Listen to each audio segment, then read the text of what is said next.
ਤੁਸੀਂ ਦੇਖ ਰਹੇ ਹੋ ਜੀ ਮਿੰਨੀ ਟਰੈਕਟਰ ਦੇ ਅੱਗੇ ਸਕ੍ਰੈਪਰ ਲੱਗਿਆ ਹੋਇਆ ਹੈਗਾ, ਜਿਹਦਾ ਕੰਮ ਡੇਅਰੀ ਫਾਰਮਾਂ ਦੇ ਵਿੱਚੋਂ ਗੋਹਾ ਸਾਫ਼ ਕਰਨ ਦਾ ਹੁੰਦਾ ਹੈਗਾ।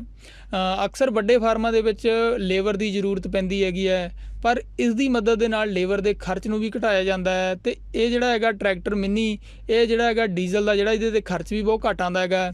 ਸੋ ਇਹਦਾ ਇੱਕ ਫਾਇਦਾ ਇਹ ਹੁੰਦਾ ਹੈਗਾ ਕਿ ਜੇਕਰ ਤੁਸੀਂ ਫਾਰਮ ਨੂੰ ਵਧਾ ਰਹੇ ਹੋ ਜਾਂ ਪਸ਼ੂ ਜ਼ਿਆਦਾ ਰੱਖ ਰਹੇ ਹੋ ਤਾਂ ਉਹਦੇ ਵਿੱਚ ਤੁਹਾਨੂੰ ਲੇਬਰ ਰੱਖਣ ਦੀ ਜ਼ਰੂਰਤ ਨਹੀਂ ਪੈਂਦੀ ਹੈਗੀ ਹੈ। ਤੁਸੀਂ ਘੱਟ ਲੇਬਰ ਦੇ ਨਾਲ ਹੀ ਇਹ ਮਿੰਨੀ ਟਰੈਕਟਰ ਦੀ ਮਦਦ ਦੇ ਨਾਲ ਡੇਅਰੀ ਫਾਰਮ ਦੇ ਵਿੱਚ ਸਫਾਈ ਜਿਹੜੀ ਹੈਗੀ ਆ ਬਣਾਏ ਰੱਖ ਸਕਦੇ ਹੋ।